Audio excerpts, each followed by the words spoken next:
Okay, so we have some non-monetary exchanges. So Holyfield wishes to exchange a machine used in its operations. Holyfield has received the following offers from others in the industry. Doorset offered to exchange a similar machine plus 23,000. Exchange has commercial substance. So let's go through and do Doorset first. We're asked to do all the four situations. So Holyfield versus Doorset. One's in football, one's in basketball, but it's all good.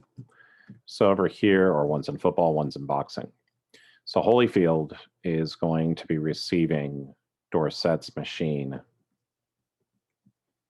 at 69,000. But before we go through and deal with that, let's take a step back. Holyfield always needs to remove the old machine off its books. So old machine is 160,000. Accumulated depreciation on that machine is 60,000. Holyfield in this instant, though, is receiving $23,000 cash. So cash, they're getting 23,000. And then they're also receiving Dorset's machine that has a fair value of 69,000.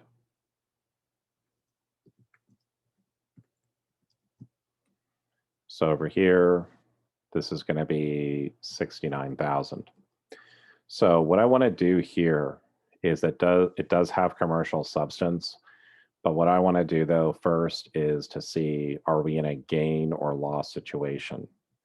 So over here, since we're not in balance, so therefore, as we remember from the journal entries that I've shown you before in terms of non-cash exchanges, this is why we always want to remember this. So to balance this, I'm going to need a loss on machine disposal. And this is going to be for $8,000, the difference between these two. Once I put this 8,000 here, I'm balanced out. So let's go ahead and look at Doorset. So Doorset has their old machine. Their old machine has a value of 120,000. They're also giving up cash because that's the cash that's going to be going to Holyfield. And they're also AD on the old machine is going to be 45,000. And here they are receiving Holyfield's basically new machine, Holyfield's old. And this has a fair value of 92,000. So when I take this here and I'm adding these up, I need over here to balance my entries, I need a $6,000 debit, which again is going to be a loss on machine disposal. So we didn't have a gain situation, but in any event, we're always going to be going through and recognizing our losses. Okay, so that's Holyfield versus Doorset. And let's now take a look at our next item up for bids here on The Price is Right. Okay.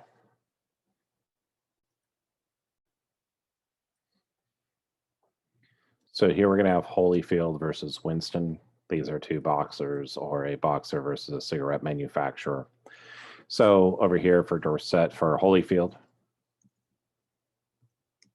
So again, with Holyfield, we have to take the old machine off the books. I'm going to debit accumulated depreciation. I'm going to credit the equipment old. The value of the old equipment had a machine cost of 160,000. The accumulated depreciation was 60. And from Winston, they offered just to exchange a similar machine. So my new machine, which is Winston's old, has a value of 92,000. So when I add these up here, I get 152 and 160. So here I'm going to have a loss on disposal of equipment or exchange of equipment, and this will be $8,000. So now I am officially balanced. Okay. So for Winston, Winston has their equipment old. The value of their old equipment is 152,000. their accumulated depreciation on that old equipment was 71,000. They're receiving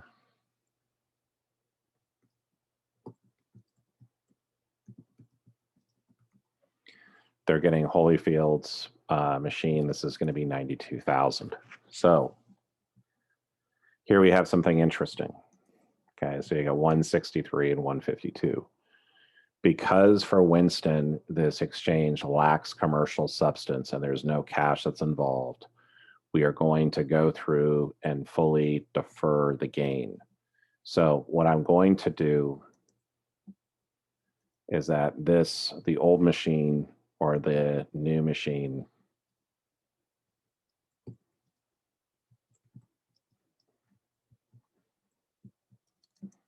that has the fair value here. However, since we have to go through and defer the gain, what we're going to end up doing here is to make this adjust. So what we're going to have to do is book value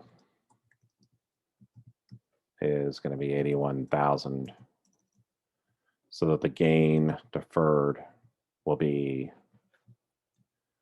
11,000. So what we can do here is we can just say, okay, what's the basically what am I recording this new machine at? The new or Holyfield's old machine. It's going to be 81,000. So I'm not going to record any gain for Winston. And again, the reason being is that for this particular transaction, it lacks commercial substance. If it lacks commercial substance, I basically transactions, I'm not going to go through and I'm basically going to embed this into here. I'm going to defer that gain, so I'm not going to recognize that gain. Okay, so, and let me just check this real quick. Yeah, that's correct. Okay. So let's go through now and take a look at our next match, which is going to be Holyfield versus Liston, Sunny Liston.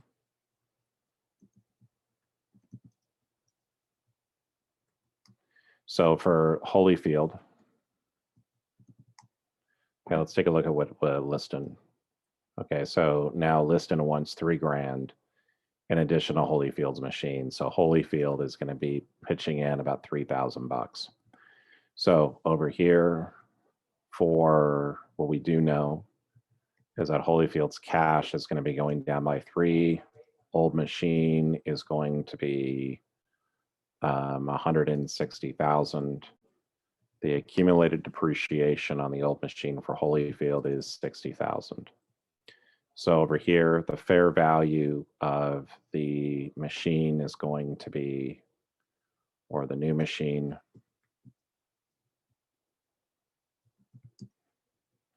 this is going to be 95,000.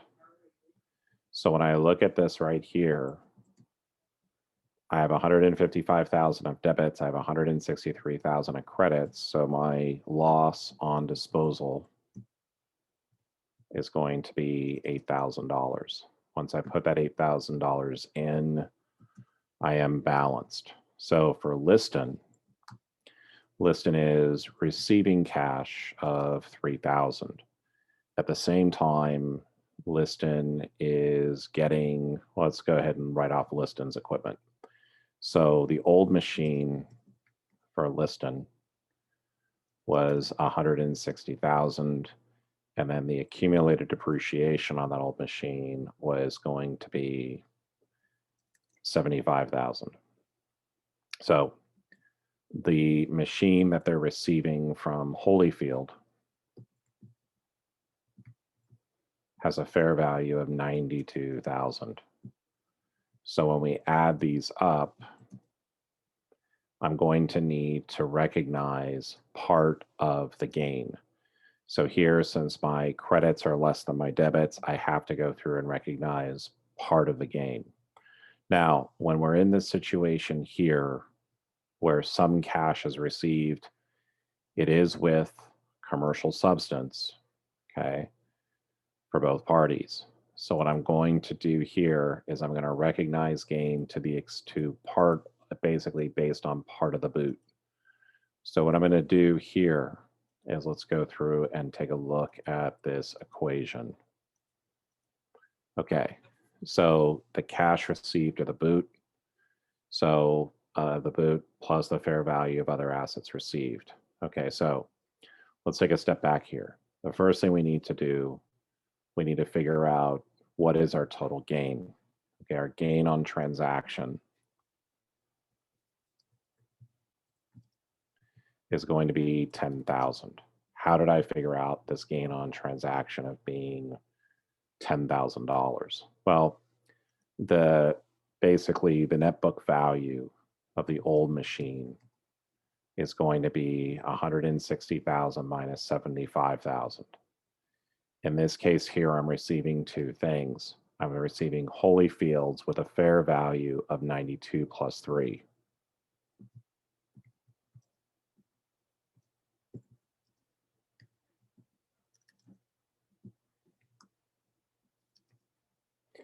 So when I look at this a little bit more carefully, the total amount of the consideration is going to be 95,000. Over here, the net book value of the old machine is 85, so a tentative gain. Excuse me. I don't have COVID, so you're not going to get hurt on that one. So my tentative gain is 10,000. So what I want to do now is I need to figure out, well, how much of this gain should I be recognizing? So the way I'm going to do this is I'm going to take the boot, which is the cash of 3,000, and I'm going to divide this by the boot plus the value of the machine that I'm receiving.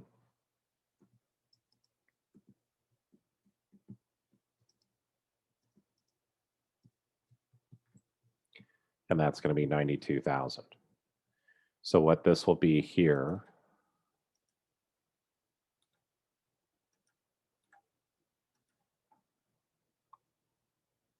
so this is going to be 3,000 divided by 95,000 times the amount of the gain. And that will tell me the amount of the gain that I'm going to be recognizing.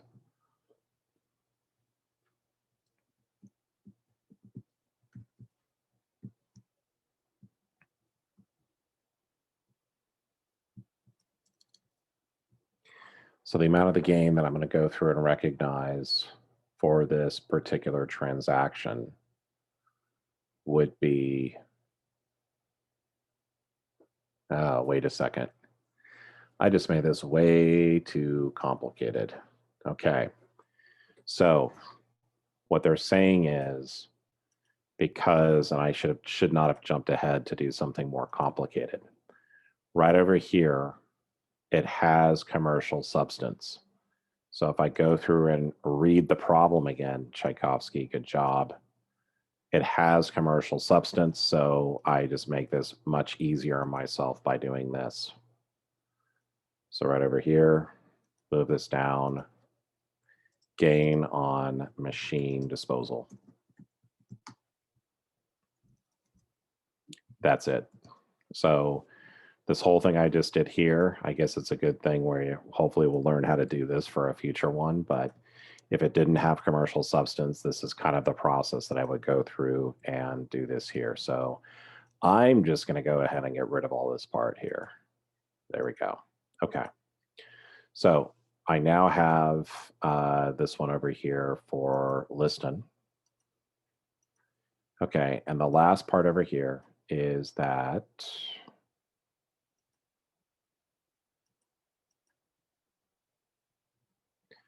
okay, so Liston offered, okay, so I've got that one down.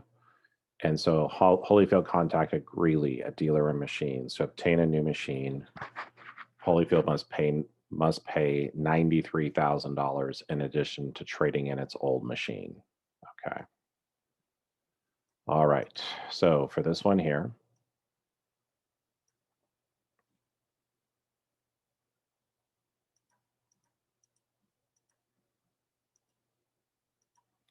so for Holyfield, what we're doing here again is we got to get the old machine off of our books.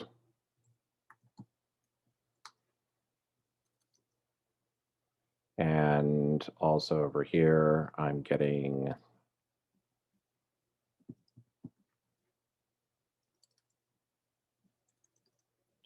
addition here that I've got to also pay out cash. So the amount of cash I'm paying out here is 93,000, and the new machine, the fair value over here is going to be 185. And I know I'm doing this wrong, but let's just kind of check this out first. Okay, so, but before I get to this part over here, the way I want to judge the fair value, I guess it's telling us it's 185,000. Yeah. So over here, we've got 185,000 coming in. I've got accumulated depreciation of 60. The old machine value is 160, and I'm paying out cash of 93. So I have total debits of 245, total credits of 253. So to make this balance, I need $8,000. And this is going to be a loss on disposal. Okay. For Greeley, Greeley is receiving $63,000, excuse me. Greeley is receiving $93,000 in cash. It is also receiving the Holyfield's old equipment.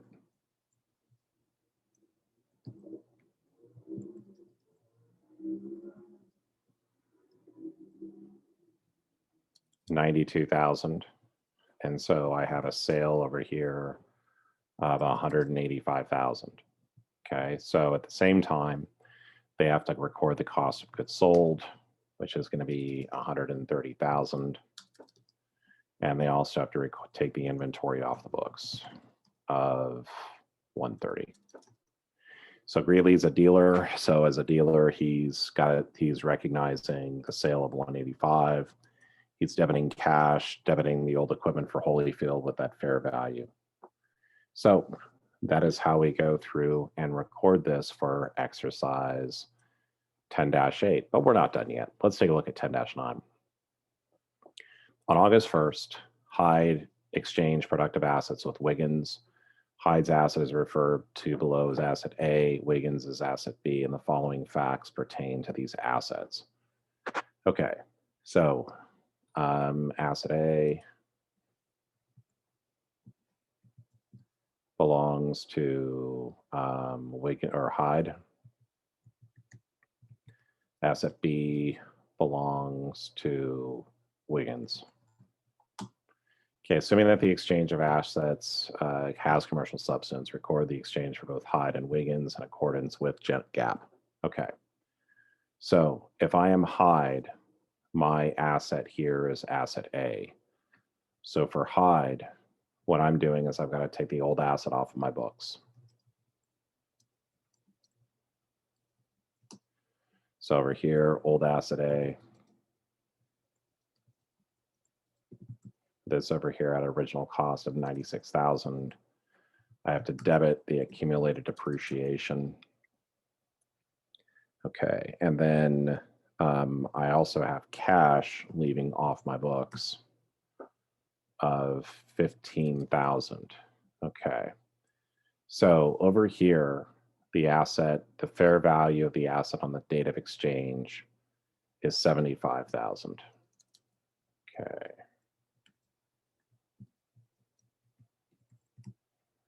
So this is asset B, fair value.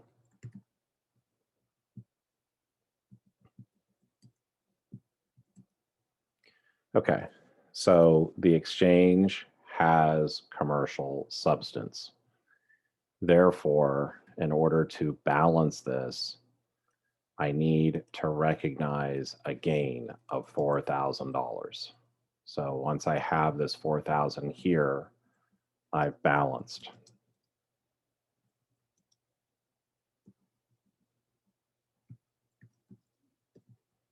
Okay, so Again, that's what I'm doing. Got to take that old asset off the books, show the cash, and then I'm also showing the fair value of the new asset coming through.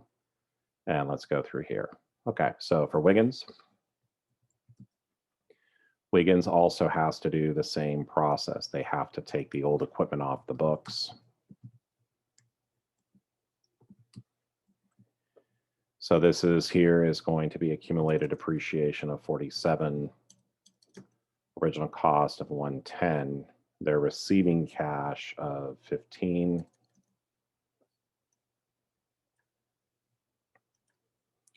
And they're also receiving asset A fair value. And that asset A's fair value on the date of the exchange is 60,000. Okay, so when I add up these amounts here, I get a total of 110,000. So it's telling me it has commercial substance. So therefore, I'm going to have a gain of 12,000.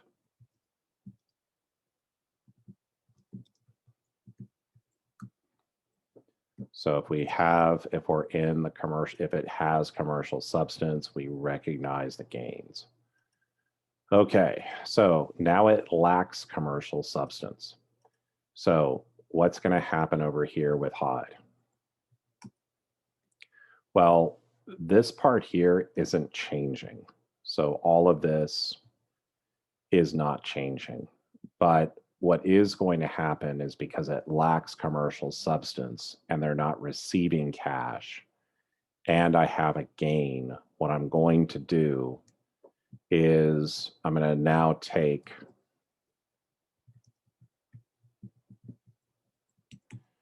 I'm going to net that $4,000 gain against the 75,000, or I'll have over here a total of 71,000. So that's what I'm going to go through and do on that part, because the gain is going to be deferred. Okay, for Wiggins, now I get the glory moment, right? What I tried to do up here on Holyfield until I realized with Liston that there was economic substance. He's recognized the gain. So here with Wiggins, I've got the same issue, right? But now for the gain, because there's boot involved, what I'm going to do is I'm going to take the boot, which is going to be the boot is 15,000. I'm going to be dividing this by the fair value of the asset received, which is 60,000, plus the boot, which is 15,000. And what I'm going to do is I'm going to multiply this by the gain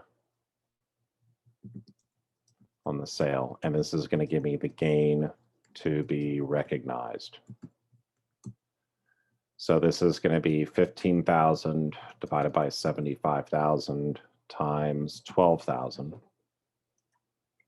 So when I multiply this through, I'm going to get 15 divided by 75,000 times 12,000, or 2,400. So the gain that I'm going to recognize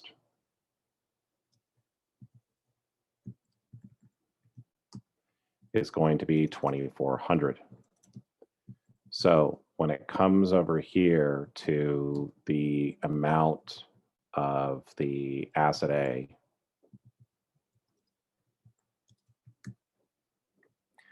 the amount I'm going to be recording this at is going to be, what do I need to do here to balance?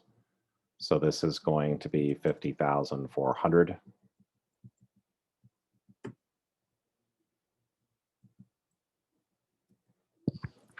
And so right over here, I'm now balanced. Okay, and if the way to kind of make sense of this is that if we say over here, if the asset A fair value was 60, and when I had this, when I originally did this over here, the full gain is 12,000.